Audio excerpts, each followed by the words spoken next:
জান, বিয়েটা মনে হয় তোমার লাগছে। আমার লাগবে কেন? একটা সেলিব্রিটির বিয়েতে যাচ্ছি, তাহলে কি আমি একটা আয়োজন করে যাব না? তুমি দেখি একদম পুরো সুটকেস গুছানো শুরু করে দিয়েছো পকিন্নি।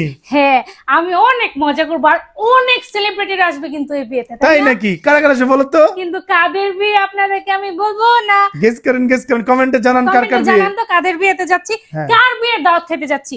এমন একটা পার্সনের বিয়ে, মানে কি আর বলবো। আর তুমি ক্যামেরার পেছনে জোকার সেজে ঘুরতেছে, কারণ ও এত আনন্দে আছে যে এমন একটা সেলিব্রিটির বিয়ে খাইতে যাচ্ছি, একদম ভাইরাল পার্সন। মানে এখানে এবং বাংলাদেশ থেকে আরো অনেক অনেক সেলিব্রিটি আসবে সেই বিয়েতে, তাই তো? হ্যাঁ। সেখানে কারা কারা আসবে?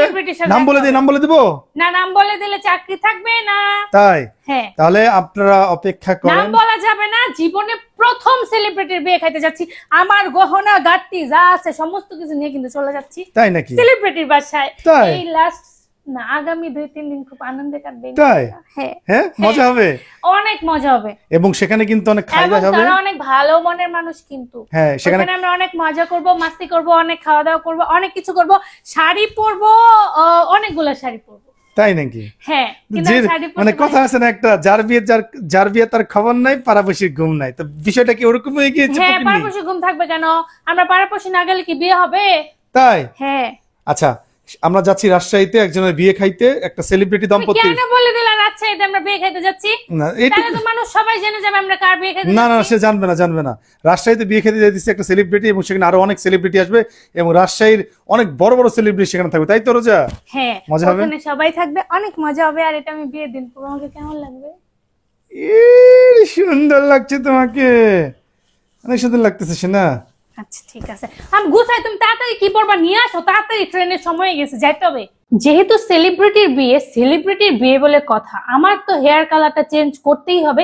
তাই আমি আর কিছু না ভেবে রিভ এক্সক্লুসিভে চলে আসলাম, কারণ আপুর হাতের ছোঁয়ায় কিন্তু আমি দেখেছি অনেক বড় বড় সেলিব্রিটির চুল এত ঝাঁকানাকা হয়ে যায়। তাই আমি ভাবলাম আগের কালারটা পুরনো হয়ে গেছে, এখন নতুন একটা কালার করতে হবে।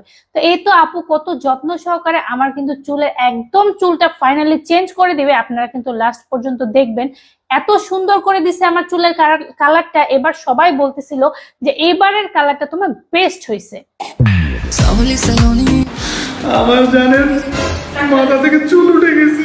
যাও, টাকলু কালার করতে আসছি, টাকলু সাদিয়া, কালার করতে আসছি। তোমার এই অবস্থা কেন জানো? তুমি বুঝো না। আমার বউয়ের তো সবাই দোয়া করবেন, টাকলু হয়ে গেছে।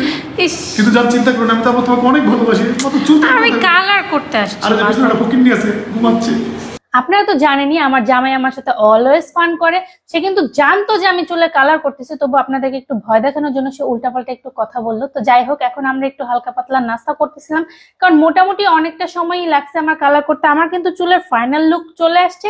এখন আপনারা দেখেন আমার চুলটা কত জোস বানিয়ে দিছে আপু। আপনাদের যাদের যাদের হেয়ার কালার করা প্রয়োজন, আপনারা এখনই রিভ এক্সক্লুসিভে কন্ট্যাক্ট করুন, আর তাদের পেজটা আমি আমার ভিডিওর উপর মেনশন করে দিব।